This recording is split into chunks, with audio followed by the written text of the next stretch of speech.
आज आमे बनैबा पूरा रेस्टोरेंट स्टाइल रे पनीर कोरमा से पुणी बिना पियाज रसुण तो खाइबा तो अति स्वादिया लगी रुटी है परोटा है नान है भात है पिठापणा भी जमी जाए। आगु आसुची रज संक्रांति आ रज संक्रांति रे बहुत लोक बिना पियाज रसुण खाई था कारण बहुत लोक संक्रांति पाली था तेणुक पियाज रसुण खाई ना खास करी ए रेसिपीटी ताहले ओडिया बो आज ता स्टाइल किपरि रेस्टोरेंट स्टाइल रो पनीर कोरमा बनैछि चलंतु देखि नबा। नमस्कार, ओडिया बहु रोसे को आपण मानकु बहुत बहुत स्वागत। प्रथम देखो ये गोटे कड़ी को भल भाव में गरम करने बसी देती ये आड कर रिफाइंड ऑयल आपड़ ये घीर यूज करेंगे आउ ये देखो 3 ରୁ 4 स्पून बड़ स्पून में तेल नहीं अधिक तेल ये कारण आम ये आलू आ पनीर को भाजवा। प्रथम आम आलू को ये छोट छोट खंड करके देदेबा जेहेतु आम ओडिया आमर सब तरकारी आलू पड़े आमको बहुत भल लगी है तेणुक ये आलूर यूज कर चाहिए खाली पनीर बन पारे। ये देखो आलू को आम प्रथम भाजी ना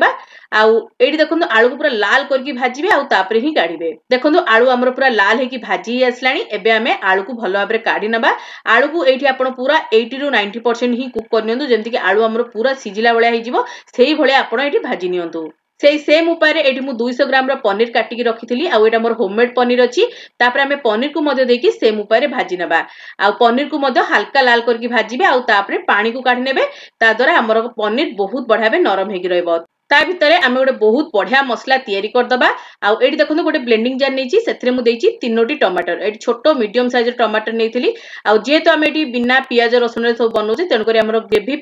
टमाटर टा बहुत इंपोर्टेंट। तापर देछि 1 इंच अदा बहुत बढ़िया टेस्ट ऐड करिवो अदा हमर अदा निहाती देबे। गोटे कंचा लंका ये मुझे कारण ये राग थिला लंका तेणुक गोटे देछि न आपण 2 ରୁ 3टी दे पारिबे। तापर 7 ରୁ 8टी काजू को मैं बतुरी की रखिथिली तो काजू को ऐड करंतु तो गोटे टेक्सचर बहुत बढ़िया आसी जिवो हमर ग्रेवी रे आउ थिकनेस भी आसी जिवो। तापर देखो ये गोटा मसला रे खंडे दालचीनी गोटे बड़ अलैच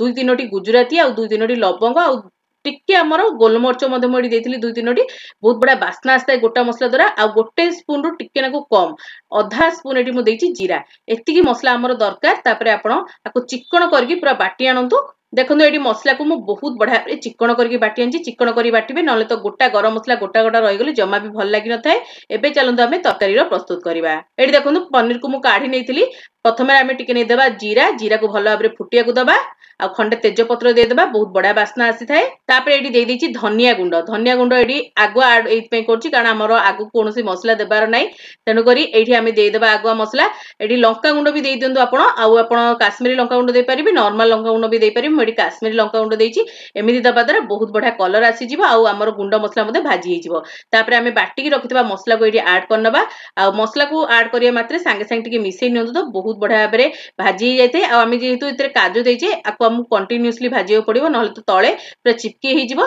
तेणु करी कंटीन्यूअसली एठी टिके मसला को भला भाबरे भाजी नियंतु। एठी देखनु टिके पानी मध्ये मु देइ देछि जेमति कि हमर मसला लागिबोनी आ से ब्लेंडिंग जार को धोई कि मु एठी देइ देथिली। तापर आमे भलो भाबरे मसला को टिके कसिबा जेहेतु आमे बिना पियाज रसुण रे बनौछे एठी टिके बढ़िया फ्लेवर आसे पे मु देइछि टिके नाकु भुसंग पत्र आ टिके नाकु धनिया पत्र ए दुटी जिंस देकी आमे भलो भाबरे टिके मसला को कसिबा जा द्वारा बहुत बढ़िया फ्लेवर आसीबा हमर तरकारी रे। एठी देखनु तरकारी हमर बहुत बढ़िया भाबरे तेल छाडी आसलानी बहुत बढ़िया भाबरे एठी मसला मध्ये कसी आसलानी। एठी आमे ऐड कर दबा आलू आलू हमर एठी 80% पूरा कुक हेछि माने आलू पूरा नरम अछि आउ एठी आमे आलू देकी भलो भाबरे कसी देले हमर आलू पूरा सिजी जिवो। आलू को देकी एठी भलो भाबरे आपण मिसै नियंतु मसला सहित। तापर एठी देखनु मु ऐड करबी दही दही एठी पूरा फ्रेश दही नियंतु 3 ରୁ 4 चम्मच एठी मु फेंटिकी नेथिली दही को आमे ऐड करनबा जेहेतु आमे कोरमा प्रस्तुत करछे दही दबा द्वारा हमर बहुत बढ़िया रिच ग्रेवी बनि जायते बहुत बढ़िया टेक्सचर मध्ये आसीताय। दही को जेतेले दोउचंदी आपण फ्लेम को पूरा लो रखंतु जेहेतु आमे आगुरु हळदी लूण ए सब रो यूज करछे दही हमर फाटिबनी आ एठी आपण टे कंटीन्यूअसली मिसै दिंदो आपनकर दही बिल्कुल फाटी न थाए।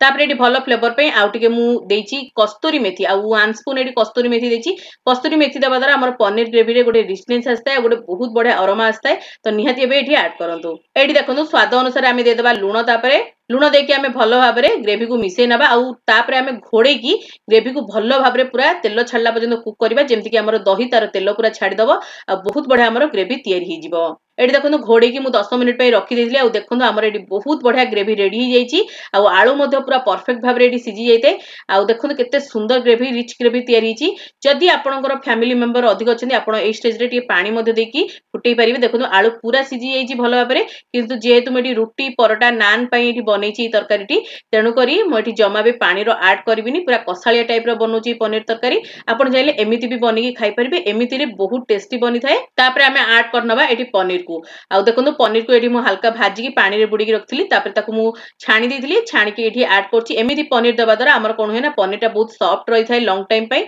जमा भी हमर पनीर चेमटा ही न थाए बहुत बढ़िया टेस्ट ऐड करथाए आ देखंतु एठी ग्रेवी रो टेक्सचर मध्ये केते बढ़िया अछि एबे हमें पनीर को सब ऐड कर नेचे तापरे हमें सब जिंस को भलो भाबरे एठी मिसई दबा आ आपण ग्रेवी रो टेक्सचर देखि पारथबे टिके हल्का माने जुगजुगिया टाइप रो अछि एई भली रहिले हमर ग्रेवीटा बहुत बढ़िया टेस्ट लागि थाए ए कोरमा रेसिपी रे तो आपण एमती मिसई दियंतु तापरे आपण नॉर्मल ढांकुणी घोड़े दियंतु आ बेसी नै 1 रु 2 मिनिट आपण पूरा लो फ्लेम रे रखि दियंतु तो पनीर हमर टिके नको हल्का ऑब्जर्व करनबो झोल को बहुत बढ़िया टेस्ट आसी जिवो 2 मिनिट पर एडी मु लीड को खोलुथली आ देखंतु केते बढ़िया टेक्सचर आसी जाईची हमर ग्रेवी रो बहुत लोक को लागिबो एडी तेलर परिमाण अधिक होई जाईची सेमती जमा भी नो आमे जो दही देथिले तार कोरमाटी एडी बाहरीची आ बहुत बढ़िया माने पूरा रेस्टोरेंट स्टाइल रो ग्रेवी हमर रेडी हेची आ आमे एमती दिन अधे तो खाई भी पारिबा जेहेतु रज आगु अछि रज रे तो समस्त बहुत भलो मंद खाइतांती छणा छणी खाइतांती तो एटा आपण बने की खाई परिबे जदि आपण कम तेल पसंद करंती आपण स्टार्टिंग रो ही कम तेल दियंतु आ दही आपण जेतेले देबे आपनकर पूरा बैलेंस रे एठी रेडी हिजिवो किंतु एठी जेहेतु रेस्टोरेंट स्टाइल बनौली तेणुक टिके अधिक तेल देकी बनईची तापरे हमें ऐड करनबा भलो फ्लेवर पई लास्ट को आ गोटे फ्रेशनेस पई धनिया पत्र द्वारा बहुत बड़ा बास्ना आस्ते आ एठी कोनोसी प्रकार गरम मसला आ ऐड करिवेनी कारण हम स्टार्टिंग रु गरम मसला देइथिले गोटा गरम मसला तार बहुत ही स्ट्रांग फ्लेवर थाए तो देबाकू किछि पड़ नथाए तापरे एमती हल्का हाथ टिके मिसई नियंतु आ आकु आपण दियंतु 5 रु 7 मिनिट स्टैंडर्ड टाइम आ गरमा गरम ही सर्व करंतु आ सांगे सांग खांतु आ एई तरकारीटा ना पूरी परोटा नान सहित एते मजा लागि थाए जे आपण पियाज रसुन तरकारी खाइबा भी भूली जिवे देखंतु केते सुंदर हम तरकारी बनि जाईची तापरे हमें आपको गोटे स्टैंडर्ड टाइम देबा 5 रु 7 मिनिट आ तापरे म आपण मानको सर्व करके देखौची एडी देखंतु पूरा रेस्टोरेंट स्टाइल रो पूरा ग्रेवी एडी रेडी हेची आ कित्ते सुंदर हमर पनीर कोरमा एडी रेडी हेची तो निहाती आबे थरे मो स्टाइल रे बनातो आ केमति लागिला आपनकर मतामत मते शेयर कर परिबे जदि आपण मानको मोर एई छोटो छोटो रेसिपी गुडी को भल लागुतै निहाती बडे लाइक करिवे शेयर करिवे चैनल रे नुवा थिले सब्सक्राइब करिया को भूलिबेनी साइड रे बेल आइकन को प्रेस करिवे ता द्वारा आपण माने मोर एमति भल भल रेसिपी गुडी को आगु को देख परिबे जदि फेसबुक पेज रे देखुचंदी फॉलो करिया को तो बिल्कुल भूलिबेनी आ मोर इंस्टाग्राम पेज को मधे फॉलो करनेबे सेठी मधे म आपण मानक पई बहुत ही बढ़िया बढ़िया पोस्ट करते यदि किछि आपण नुवा रेसिपी देखियाउ चाहछन्ती कमेंट रे लिखिए मु निहाती एबे नै कि आसीबी आपण माने को जगह रो मो वीडियो को देखुचन्ती लिखिया को बिल्कुल भूलिबेनी तो आपण मानको ओडिया बो आपण मानको पई एमिति बहुत सारा बढ़िया बढ़िया रेसिपी सब आगु को नै कि आसीबो तो आजि पई एतिकी बाय बाय।